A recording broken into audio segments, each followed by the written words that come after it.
Mis queridísimos hermanos, en la fe de la Iglesia, en el amor de nuestro Señor Jesucristo y en el afecto y cariño a nuestra Madre, la Virgen María.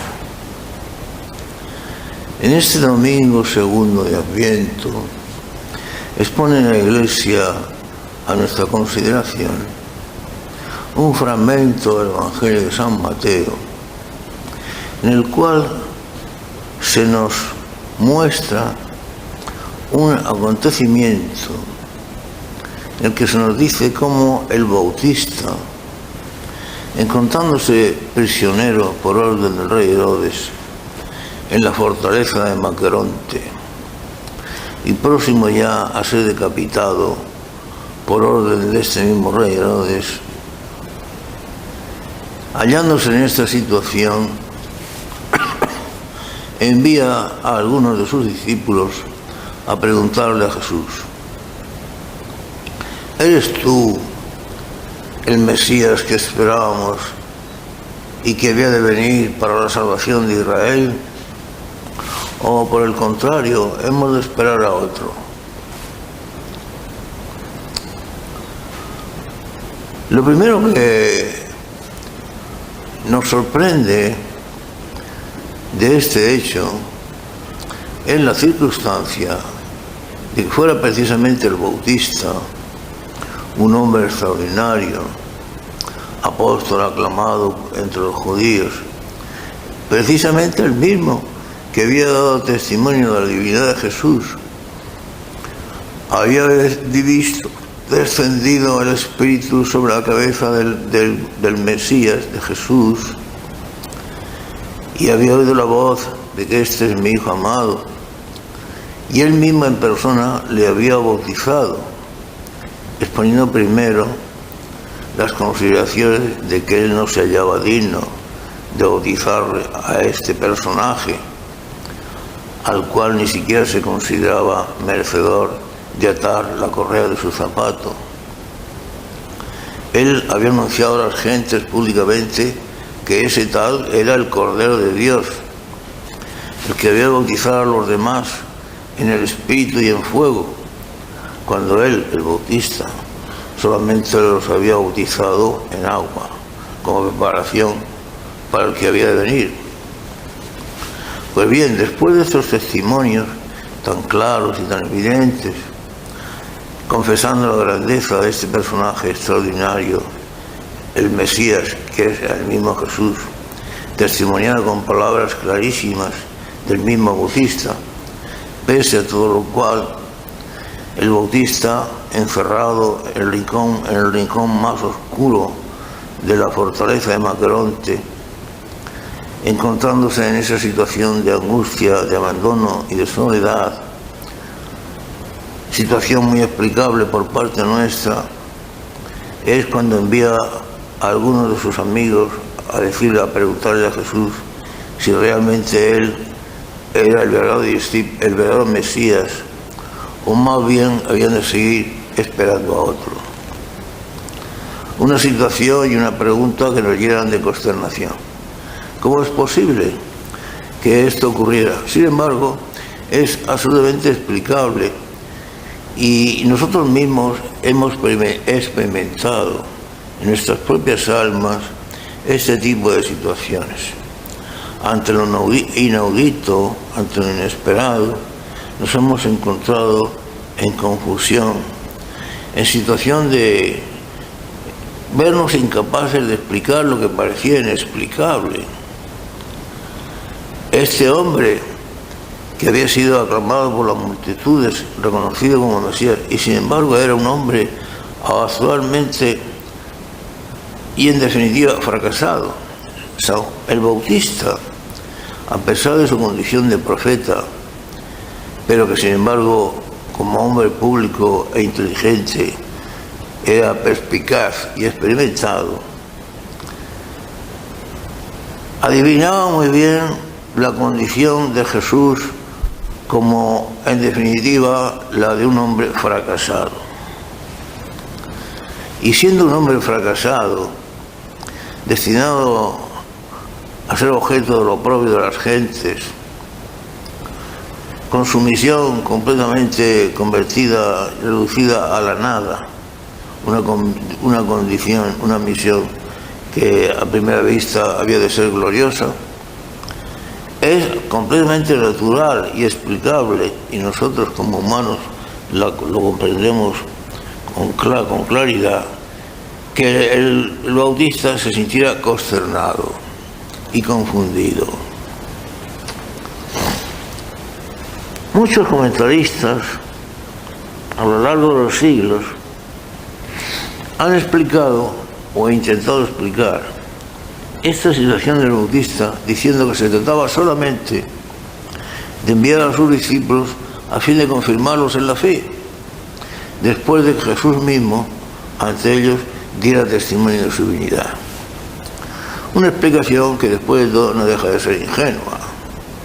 Lo que se desprende claramente de las circunstancias que rodean el hecho es que realmente el Bautista, hombre humano, ser humano al fin y al cabo, pues se encontrara confundido, consternado, abandonado, reducido a la oscuridad y a un estado lamentable de confusión y de indecisiones. Absolutamente explicable. Una auténtica explicación, ¿cuál es esta? Que es la auténtica y la legítima, confirmada después por las mismas palabras de Jesús. Los discípulos enviados a Jesús, pues comunicaron al maestro las palabras que habían recibido de su propio maestro, a las cuales nuestro Señor contestó: id y decirle a Juan lo que habéis oído, lo que habéis visto. Los ciegos ven, los cojos andan, los sordos oyen, los leprosos son curados y los muertos son resucitados. Y bienaventurado aquel que no se escandalice de la palabra de la persona de Jesús, de mi propia persona. Es explicable, como digo, repito, que el Bautista y los hombres que lo rodeaban se sintieran escandalizados ante la inexplicable situación de Jesús. Un hombre, al fin y al cabo, destinado al fracaso, reducido al ludibrio el escarnio de las gentes, condenado a muerte por su propio pueblo, llevado a conducir al sacrificio hasta el mismo patíbulo de la cruz. Es explicable el escándalo, es explicable la confusión. Repito, que nosotros somos seres humanos y también nos encontramos en estas circunstancias. Hay ocasiones en que todo lo que ocurre a nuestro alrededor parece inexplicable. ¿Cómo es posible que lo que parecía clarísimo, que lo que todo quedaba absolutamente explicado por la luminosidad de las circunstancias y la grandeza de la doctrina y de los personajes que le habían predicado? ¿Quién había dudado de la grandeza de la doctrina cristiana, de la grandeza y sublimidad de las enseñanzas predicadas por Jesucristo? ¿Quién había dudado de la grandeza, de la divinidad, de la altura y de la maravilla de la misma persona de Jesús? ¿Quién había podido dudar del milagro, de la extensión del cristianismo a través y en medio de tantas persecuciones y, sin embargo, pasando por en medio de tantos siglos, venciendo tantos enemigos, salvando tantas dificultades, llegando hasta nuestros días con una doctrina incólume, limpia, pura, brillante, sin embargo hoy día escarnecida negada, ridiculizada, escarnecida e incluso negada la misma persona de Jesús y su propia existencia, vista y reconocida como estamos viviendo una iglesia desolada, escarnecida, destruida, en la que todos sus miembros habían apostatado. En el episodio que cuenta San Mateo en el Evangelio de hoy, existen situaciones incomprensibles, pero sin embargo de absoluta actualidad, aplicables al mundo de hoy. Nos encontramos, por ejemplo, con la persona de un personaje extraordinario, hundido, eso sí, encarcelado en el fondo de una horrible fortaleza, destinado a una cercana muerte, abandonado de todos aquellos seguidores que en otros tiempos lo aclamaban y lo reconocían como profeta de Israel. Y sin embargo, este hombre extraordinario, que lo había sido y lo seguía siendo, fue el que tuvo el valor y la valentía suficientes para denunciar públicamente a un personaje tan poderoso como Herodes las circunstancias de su situación denigrante e inicua. No te es lícito vivir con la mujer de tu hermano, le había dicho. ¿Y acaso, hermanos míos, esta situación valiente, decidida, de un hombre inquebrantable, no choca violentamente con estos personajes públicos que vivimos, que estamos presenciando en la actualidad? Personajes públicos en la vida civil, personajes públicos y dirigentes por naturaleza en el mundo eclesiástico, y sin embargo traidores a su vocación, traidores a los deberes que les habían sido encomendados. Pensemos, por ejemplo, ya que lo hemos nombrado así, en las circunstancias del mundo civil. Hemos caído en la cuenta, por ejemplo, en lo que hubiera podido pasar en algún país en el cual sus dirigentes políticos, sus gobernantes, lo oprimieran hasta tal punto de exprimirlo hasta el límite mismo de sus últimas posibilidades, a base de un robo disfrazado con el nombre de impuestos, por el cual le fuera exigido a los infelices ciudadanos nada menos que más de la mitad del sueldo de sus ganancias del trabajo, de su propio sudor, más de la mitad, con el cual tienen que subvenir a las exigencias de una clase política corrupta, dirigente, con cuyo dinero y bajo la excusa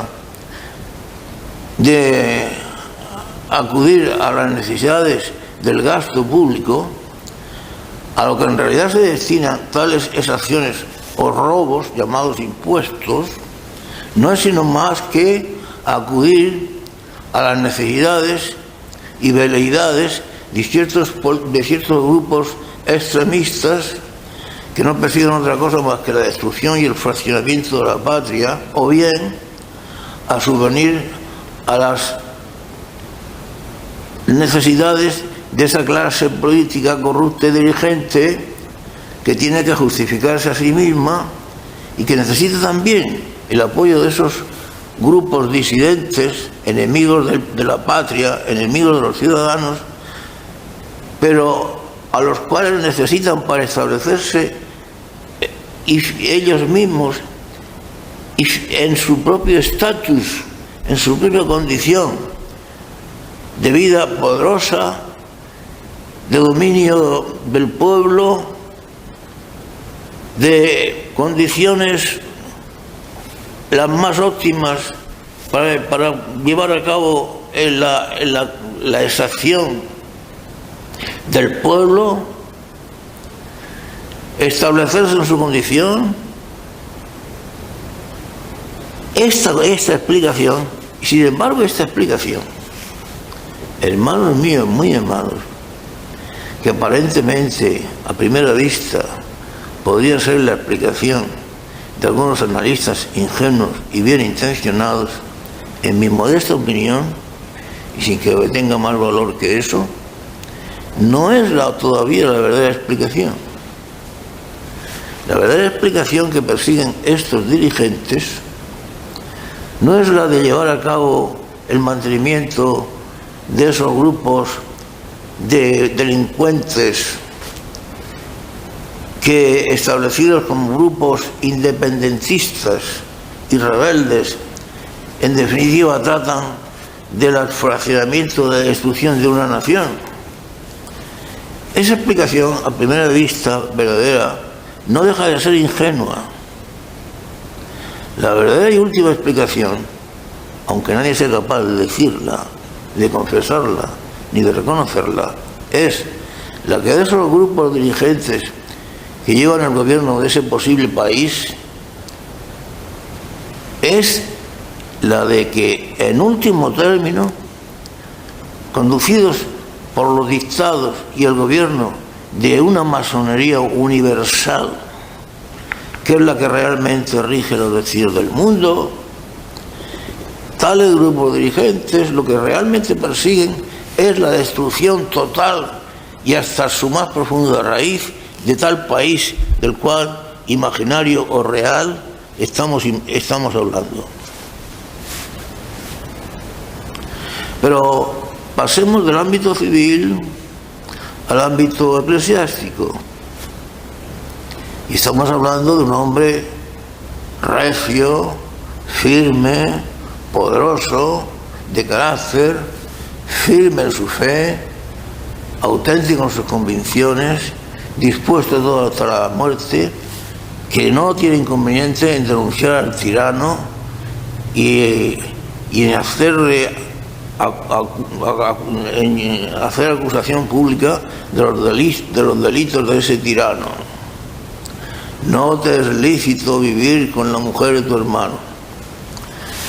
Traslademos esta postura al ámbito eclesiástico y nos encontraremos con una jerarquía católica cobarde, aduladora, preocupada de sus propios privilegios, de sus propias condiciones de vida, olvidada de los deberes pastorales que le habían sido encomendados por Dios,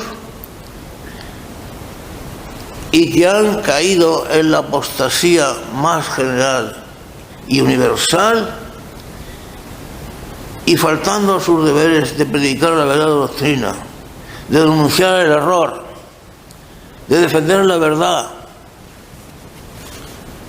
y cayendo en la actitud y en la conducta a la cual denunciaba nuestro Señor Jesús cuando hablaba de los falsos pastores, a los que llamaban mercenarios y a los que a nada importaba el rebaño que habían de conducir, que les había sido encomendado para que conducieran.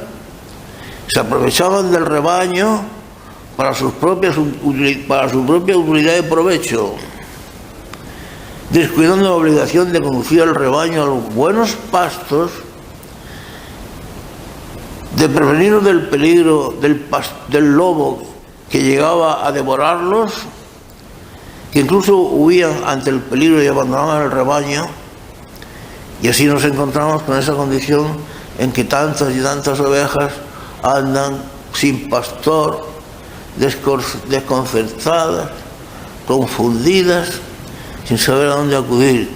Resultado, una situación de una iglesia desolada, de una multitud de fieles abandonados, de una multitud de fieles confundidos, una multitud de fieles que sufren, como hemos dicho antes, en su vida religiosa, sufren en el ámbito civil, condenados en este ámbito civil a la pobreza, a la miseria, al paro, y en definitiva a la esclavitud de una clase política poderosa que los domina en una condición, en unas circunstancias de auténtica tiranía. En estas condiciones, ¿cómo podemos sentirnos extraños ante la situación personal del pobre de San Juan Bautista? Solo, abandonado en lo más oscuro de ese calabozo, de los sótanos terribles de la fortaleza de Maqueronte, condenado a una muerte que él sabía próxima y que efectivamente pronto se llevaría a cabo. En esas circunstancias de angustia, de soledad, ¿quién no se siente asolado y deprimido? Nada extraño, pues, que el hombre, el bautista, con toda su condición de bautista, y sin restar nada a esa condición de hombre excepcional, como decía Jesús, el mayor de los nacidos de mujer, pues enviara a algunos de los discípulos que aún lo quedaban a preguntarle a Jesús: bueno, en definitiva, ¿eres tú el auténtico? ¿Eres tú el que esperábamos? ¿Eres tú aquel del cual yo he dado testimonio? ¿O por el contrario, hemos de esperar a otro? ¿Cómo nos va a extrañar que Jesús comprendiera aquella situación, del que era también su primo, el Bautista? Y entonces, con el mayor cariño del mundo, manda a los discípulos que habían venido y les dice: volved y decirle a Juan lo que habéis oído y lo que habéis visto. Los ciegos ven, los cojos andan, los sordos oyen, los leprosos quedan limpios, los muertos resucitan y los pobres son evangelizados. Como es lógico y explicable, manda a los discípulos para que le expliquen al que está abandonado en la fortaleza y próximo a la muerte, al que se siente angustiado en la soledad de su calabozo, de aquel hediondo y oscuro calabozo, que le expliquen lo que han visto y oído, los milagros, las proezas y las maravillas que habían visto realizados por las manos de Jesús. Teniendo en cuenta siempre, sin embargo, hermanos míos muy queridos, que los milagros, por grandiosos que sean, su valor como convicción, su valor como aporte de cosa convincente para conducir a las gentes a una situación de arrepentimiento de sus pecados y de reconocimiento del verdadero Dios, tal valor de los milagros, repito, es meramente relativo. Todos sabemos, siguiendo lo que la misma historia, la misma Biblia nos cuenta y lo que la historia nos dice, el resultado de los milagros. Del milagro clamoroso de la resurrección de Lázaro por parte de Jesús, lo único que se siguió fue la resolución de los judíos, fariseos y doctores de la ley, por la cual llegaron a la conclusión de que era urgente y preciso que acabaran pronto con Jesús. Los milagros tienen ese poder, como digo, meramente relativo. No son no son algo decisivo, siendo en sí una prueba de excelencia absoluta de la divinidad de aquel que lo realiza, que en este caso es Dios y solamente Dios. Pero sin embargo, los hombres somos de tal dureza de corazón que ni lo más evidente permitimos que nos entre por los ojos ni que nos llegue al corazón. Así somos, hermanos míos muy queridos, y todos lo sabemos por experiencia. Pero Jesús va relatando la lista de sus milagros, de sus proezas, de sus maravillas, hechas por sus manos, para que haga la relación ante el Bautista. Contarle cómo habéis visto y oído que los sordos oyen, que los ciegos ven, que los cojos andan, que los leprosos quedan limpios, que los muertos resucitan, que los pobres son evangelizados. Como digo, una lista de milagros que, en definitiva, pues siendo de poder en sí convincente, pero sin embargo ante la naturaleza humana, que es así, no son puramente de forma que tienen un poder absolutamente apodístico y totalmente demostrativo, porque no es afectado por la dureza de nuestro corazón. Pero en esta lista de milagros, el Señor, parece que los va contando de menor a mayor, de milagros de menos importancia a más importancia, incluye el último, como si este efectivamente fuera el más esplendoroso y el más convincente de todos. Los sordos oyen, los cojos andan, los ciegos ven, parece que va como si fuera una lista de menor a mayor. Los muertos resucitan y los pobres son evangelizados. Entonces, según esto, hermanos míos muy queridos en el Señor, es que este milagro, llamémosle así, de la evangelización de los pobres, es el más convincente y esplendoroso de todos, a lo cual añade Jesús: y bienaventurado aquel que no se escandalice de mí. Decírselo a mi primo. Este milagro de evangelización de los pobres, efectivamente, es el más clamoroso de todos los milagros.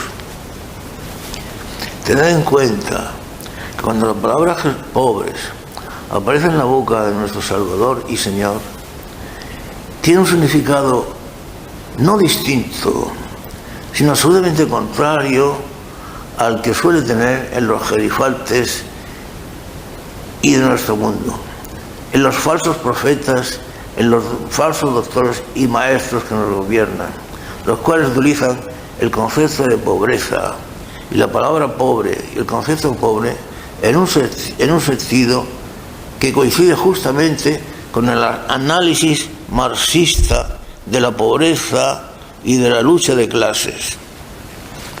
La pobreza, resultado de la lucha de clases y de la opresión de la burguesía, según el análisis marxista, es el instrumento del odio con el que el marxismo, con el que la masonería, con el que el maligno, que utiliza los tales como instrumentos, tratan de enfrentar a unos hombres contra otros y sobre todo de eliminar en el mundo y el corazón de los humanos el sentido de la caridad, el sentido de la pobreza, del amor, el sentido de la comprensión, para sustituirlo por el del odio.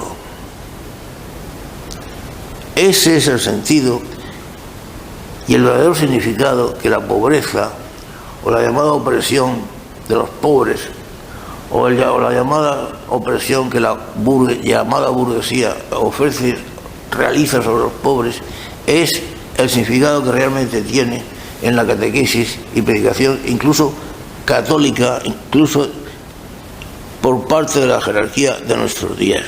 Exacto.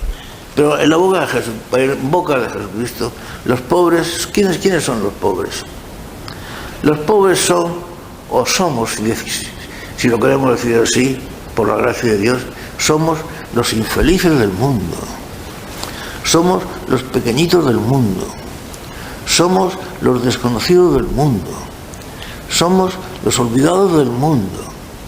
Somos o son aquellos que sufren, aquellos que no reciben ninguna clase de privilegios, de subvenciones, de distinciones o de consideraciones por parte del Estado, de entes públicos, de los poderosos o de nadie.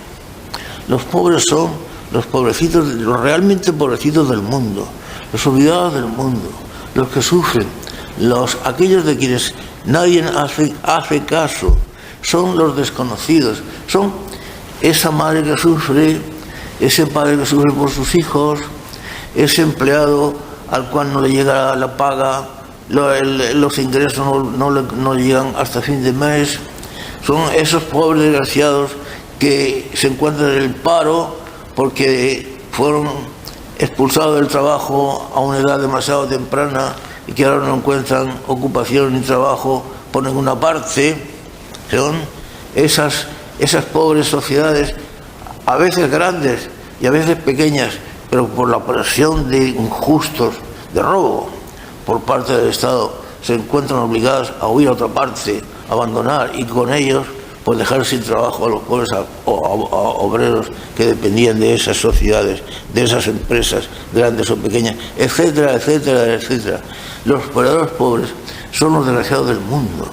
Son esas personas que buscan a Dios, que buscan la verdad, que saben que existe la verdad, que aman a Dios de verdad, pero que a veces se encuentran confundidos, que a veces sienten como que Dios no aparece por ninguna parte, que a veces experimentan como si el silencio de Dios fuera una realidad y como si Dios nos hubiera abandonado. Siendo así, que Dios no nos abandona nunca. Yo estaré con vosotros todos los días hasta la consumación de los siglos. Siendo así que Jesús, que dio su vida por nosotros, nos ama tanto que ¿cómo nos va a abandonar? ¿Cómo es posible que sea ajeno a nuestros sufrimientos, a nuestras preocupaciones? Es que lo sentimos así y es verdad, porque tal cosa forma parte del negocio, digámoslo así, porque es necesario que compartamos de alguna manera los sufrimientos, la pasión y la muerte de nuestro Señor Jesús, que también se sintió solo, que también se sintió abandonado, que también se sintió confundido. Padre mío, ¿por qué me has abandonado?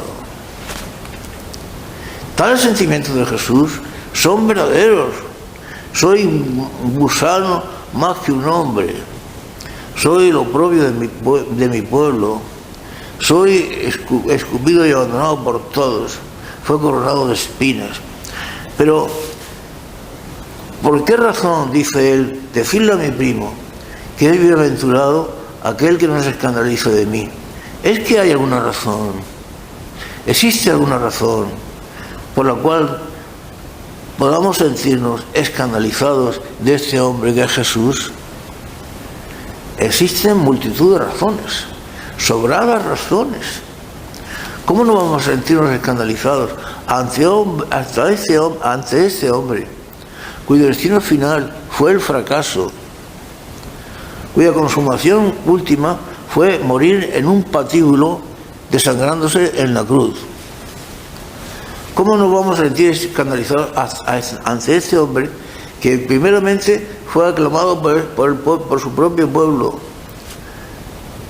He aquí el que viene en nombre del Señor, bendito el que viene en nombre del Señor, hosana el nombre de Jesús.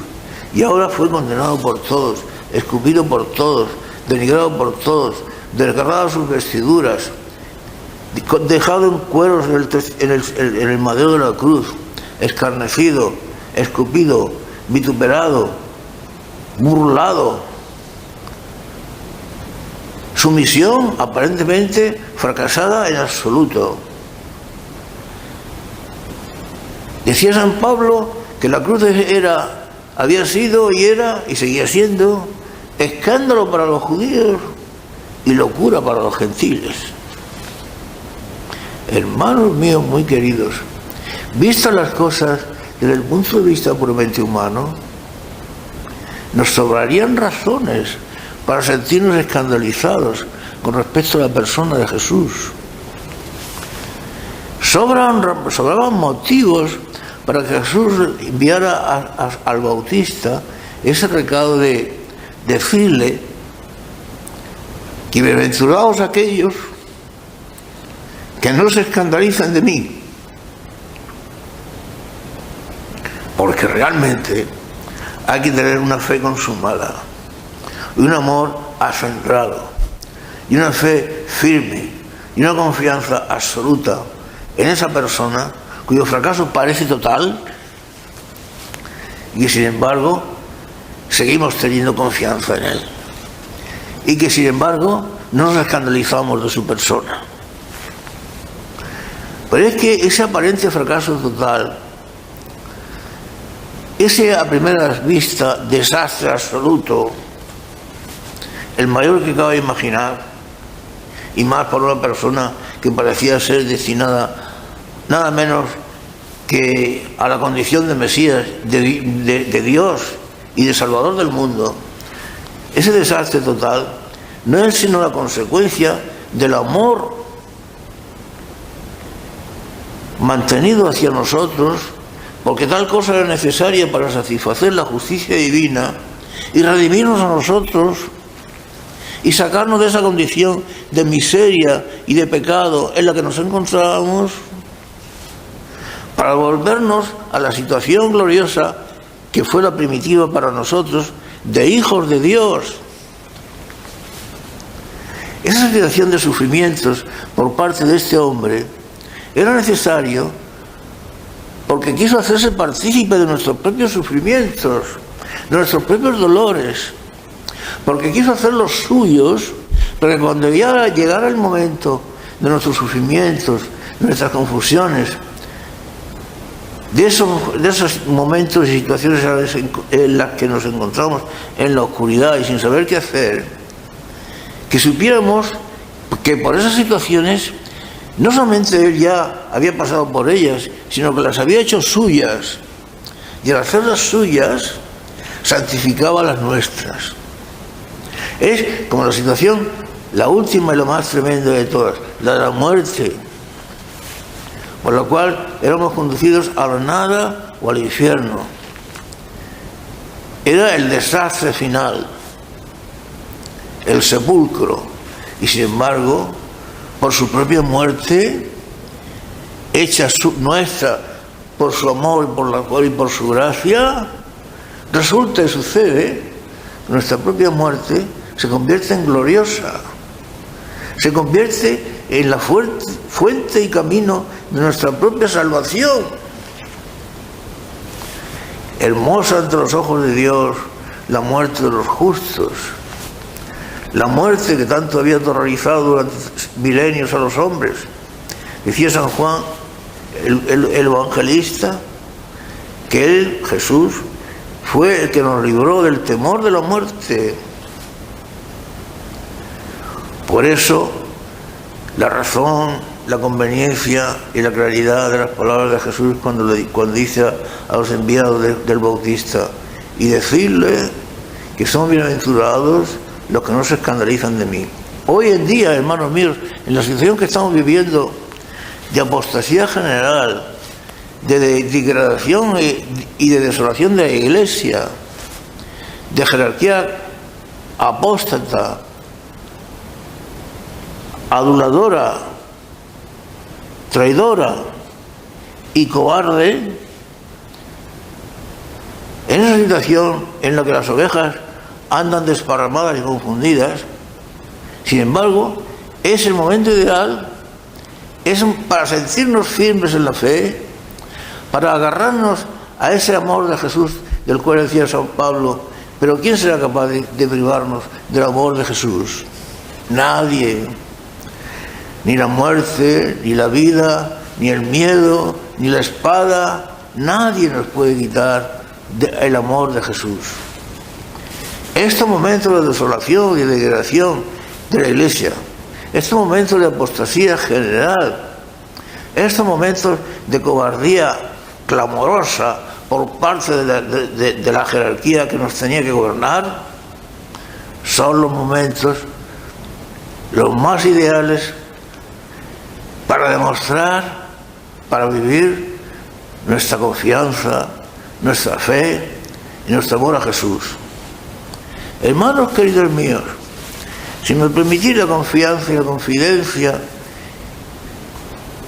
motivada por el amor que os tengo, yo os diría que siendo ya tan viejo como soy, nunca me he sentido tan feliz como me siento ahora, en medio de tantas preocupaciones, bajo la visión de tantos peligros como nos amenazan, bajo los que aún tienen que llegar, que aún serán más terribles, bajo la amenaza de una persecución en la Iglesia que aún se va a acrecentar y aumentar, bajo la amenaza de todo eso y de tantas cosas más. Sin embargo, me siento más feliz que nunca. ¿Por qué? porque es la ocasión para vivir, para llevar a cabo, para hacer verdad ese amor a Jesús por el cual yo he suspirado toda mi vida, porque siempre me ha parecido que lo amaba insuficientemente y muy poco comparado con lo que él se merecía con respecto a mí y con respecto a todos los hombres. Hermanos míos, aprendamos de esta lección del Bautista y aprendamos de las palabras de Jesús enviadas a su primo. Es un episodio del Evangelio, como realmente lo son todos, lleno de enseñanzas para nosotros, lleno de absoluta actualidad. Ojalá que Jesús el Señor, en su amor y en su cuidado por nosotros, y la Virgen María, nuestra Madre, que vela también por nosotros como Madre nuestra que es y Madre de la Iglesia, ojalá que nos hagan comprender estas enseñanzas, que las incorporen a nuestra alma y a nuestra vida para hacer la realidad en el mundo y en el momento en los que vivimos.